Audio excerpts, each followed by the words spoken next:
ये संघ की स्थापना हुई और उसके 100 वर्ष पूर्ण हुए, और हम राष्ट्र को समझने का प्रयास करें तो राष्ट्र 4 घटकों से मिलकर के बनता है।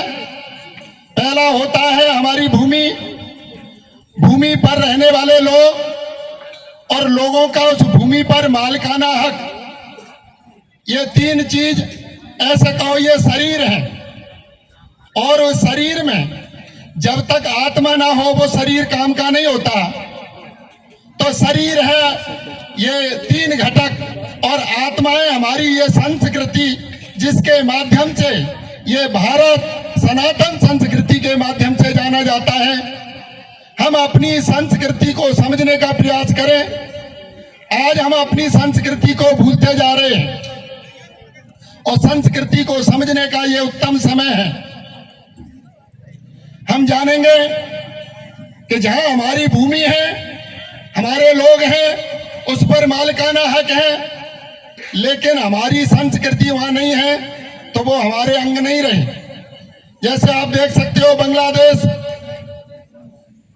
पाकिस्तान, वहां वो अपनी भारत की ही भूमि है, वहां के लोग भी हैं और उन पर मालिकाना हक है, लेकिन वहां से हमारी संस्कृति को हटा दिया गया।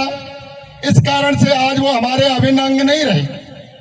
इसीलिए हमको समझना है कि हमारी जो संस्कृति है ये सबसे प्राचीन, सबसे महत्वपूर्ण, और ये हमारी वैदिक सनातन संस्कृति है।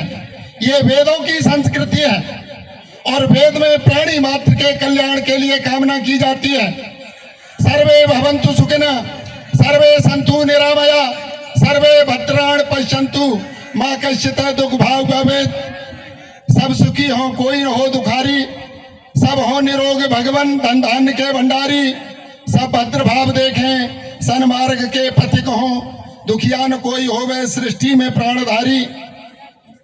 तो ये सर्वे भवन्तु की संस्कृति है, ये संतों की संस्कृति है। लेकिन इस संतों की संस्कृति पर आज सेंटा ने कब्जा कर लिया है। आज हम विद्यालयों में देखते हैं, हम अपने बच्चों को सेंटा बना बना करके भेजते हैं। कोई अपने बच्चों को श्रवण कुमार बना करके नहीं भेजता, कोई अपने बच्चों को राम बना करके नहीं भेजता, कोई अपने बच्चों को हनुमान बना करके नहीं भेजता, लेकिन हम सेंटा बना करके भेजते हैं। ये हमारी संस्कृति नहीं है। हमारी संस्कृति हमेशा सभी का कल्याण करने वाली थी, सभी का हित चाहने वाली संस्कृति थी। लेकिन दूसरी जो संस्कृतियां हैं वो तो आप देखते हैं कि उस संस्कृति का हाल क्या है। अगर विधर्मियों की बात करें तो 1, 2, 3 साल की बच्ची भी वहां सुरक्षित नहीं है। अगर हम कहें बकरे मुर्गे, वो भी सुरक्षित नहीं है। अगर देखें व्यभिचार की स्थिति में तो वहां भेड़ बकरियां और गाय तक भी सुरक्षित नहीं है, वहां कुत्ते भी तक सुरक्षित नहीं है। हम कितने नीचे विधर्मियों को देखते हैं कि गिरते जा रहे हैं। ये हमारी सनातन संस्कृति के अंग नहीं है। हमारी संस्कृति तो प्राणी मात्र का भला चाहती है। हमारी संस्कृति में उन बच्चियों को, उन देवियों को पूजनीय माना जाता है और हम पूजा करते हैं। हमारे यहाँ जब नवरात्रे आते हैं तो हम देवियों की पूजा करते हैं, उनके चरण पखारते हैं। ये हमारी संस्कृति थी। हम ऋषियों की संस्कृति में, संतों की संस्कृति में जीवन यापन कर रहे हैं, लेकिन हमने अपनी संस्कृति को भूलकर आज ये सेंटा की संस्कृति की तरफ जो बढ़ावा हो रहा है, आज वैसे बहुत लोग जान चुके हैं, फिर भी अभी बहुत लोग नहीं जाने हैं। आज सेंटा को हम जानते हैं, हम तुलसी पूजन को भूल गए। और हमारे राजा सूरजमल जी, आज उनका निर्वाण दिवस था, हम भूल गए। गुरु गोविंद सिंह जी के चारों बेटे 21 दिसंबर से लेकर के 27 दिसंबर तक उनका पूरा परिवार इस बलवेदी पर समर्पित हो गया। उन्होंने अपना जीवन आहूत कर दिया, लेकिन हम उस बलिदान को भूल गए। लेकिन आज हम सेंटा को याद रखते हैं। सभी को पता है कि 1 जनवरी को नया वर्ष होगा, लेकिन हम इन शहीदों को, इन महापुरुषों को भूल गए हैं। हमको इनको समझना पड़ेगा कि हम किस तरह से अपने संस्कृति को बचा सकते हैं। अभी समय है, अभी नहीं कुछ भी बिगड़ा है। अभी देखो सुयोग्य तुम्हारे पास खड़ा है, करना है जो काम उसी में चित्त लगा दो, अपने पर विश्वास रखो, संदेह बढ़ा दो। आएगा क्या समय, समय तो टला जा रहा है। देखो अभी सुयोग्य तुम्हारा चला जा रहा है, आलस ही है ये करा रहा, ये सभी बहाने, करना है जो करो अभी, कल क्या हो जाने। प्रोफेसर और एक छोटा सा 1.5-2 वर्ष का उसका बच्चा, भगवान को कुछ और मंजूर था, उसके पति का देहांत हो गया। अब अगर कोई 28-29 वर्ष की महिला अगर पति का देहांत हो जाए तो माता पिता को, सास ससुर को, भाइयों को, सबको चिंता होती है, समाज को भी चिंता होती है कि इतना लंबा जीवन इस महिला ने जीना तो कैसे जिएगी है। सब ने प्रेशर डाला बहन पर कि बहन तो एक दूसरी शादी कर ले, अभी तो बहुत छोटी आयु है तेरी। अब उस छोटी आयु के कारण उस बहन ने भी, उसके मन में भी आया होगा ये सब विचार, लेकिन अपने 1.5-2 वर्ष के बच्चे को देख करके उसके मन में ये भाव आया कि जिस घर में जाऊंगी दोबारा शादी करके, मेरे इस बच्चे को देखेंगे क्या, मेरे बच्चे को वैसा प्रेम मिलेगा क्या।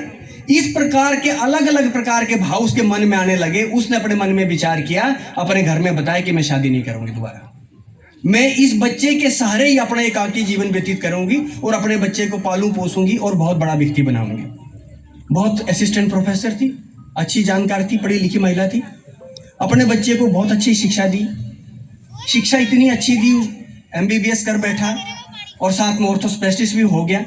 जब डॉक्टरी की पढ़ाई पूरी होगी तो हर माँ बाप की इच्छा होती है कि हमारे बच्चे की शादी हो, तो अपने बच्चे, उस बच्चे की शादी कराने की इच्छा हुई। अब आपको पता है स्टेटस सिंबल है शादियां, अगर डॉक्टर है तो डॉक्टर से शादी करेगा, प्रोफेसर है तो प्रोफेसर, IAS अफसर, हर प्रकार की कैटेगरी बनी है समाज में, उसी प्रकार का रिश्ता देखा जाता है। तो माँ ने भी अपनी तरह एक प्रोफेसर देखी और उसका विवाह कर लिया।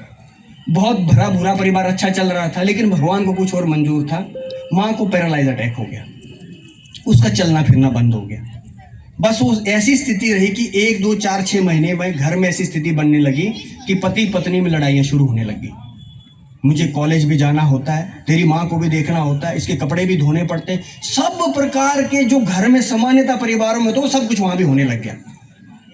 उस बेटा उस बात से बहुत तंग आ गया। जनवरी फरवरी का महीना था, माँ को गोद में लिया, धूप सेकने के लिए छत पर लेने लगा। एक एक पौड़ी ऊपर चढ़ता तो माँ के मन में भाव आते, देखो मैंने अपना पूरा जीवन इस बच्चे के लिए लगाया, आज देखो मेरा बेटा मेरी कितनी सेवा कर रहा है, गोद में उठा करके ले जाता है, स्नान करवाता है, खाना खिलाता है। ये सब करते करते एक पौड़ी चढ़ रहा था। जैसे छत पर पहुंचे तो बेटे ने माँ को छत से नीचे फेंक दिया। वहां का कहा कि भाई माँ धूप सेकने के छत पर रखी थी, गिर गई। लेकिन वहां का पुलिस अफसर बहुत समझदार था, उसने सारा ध्यान रखा। तो ध्यान में उसको आया कि सामान्य घटना तो नहीं हो सकती है, ये कैसे हो गया होगा। जब शक्ति से पूछताछ की तो बेटे ने सब कुछ उगल दिया कि माँ की ऐसी स्थिति मेरे से बर्दाश्त नहीं हो रही थी, मेरी पत्नी ने मेरा जीना हराम कर दिया था। रोज करके एक ही बात कहती थी कि तेरी माँ ने मेरे को दुखी कर दिया, इसको यहाँ छोड़ के कहीं जाओ या इसको कहीं छोड़ आओ।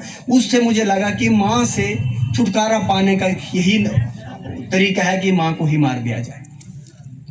अब आप कल्पना करिए, जिस माँ ने अपना जीवन, अपना सब कुछ उस बेटे के लिए लगा दिया, उस बेटे ने अंत में क्या दिया? माँ को मृत्यु दी ना, और क्या दिया।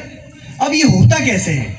अगर हम 4 युगों की बात करते हैं तो 4 युगों में एक युग है पहला, उसको हमने कहा सतयुग। सतयुग में राक्षस और देवता दोनों अलग अलग लोक में रहते थे। देवता स्वर्ग लोक में रहते थे और राक्षस पाताल लोक में रहते थे। उसके बाद आया त्रेता युग।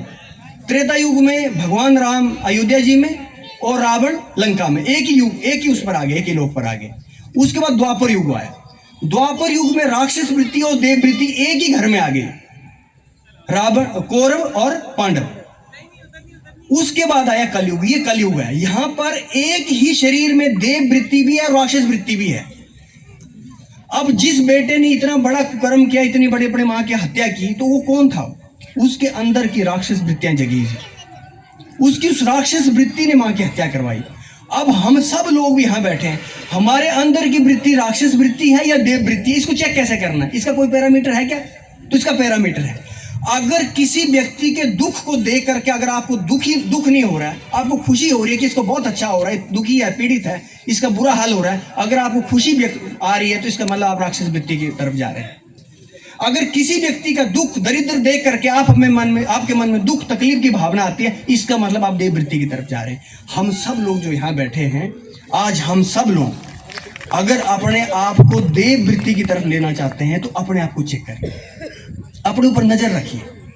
उस नजर रखने के लिए कुछ नहीं करना पड़ता है, निरंतर सत्संग। सत्संग मतलब ये नहीं आके जोड़ी चिमटा पकड़ा और उसको बजाने लगे। सत्संग मतलब अच्छी संगति, अच्छे लोगों के साथ रहना, अच्छे लोगों के साथ बैठना, बड़े लोगों के सानिध्य में रहना।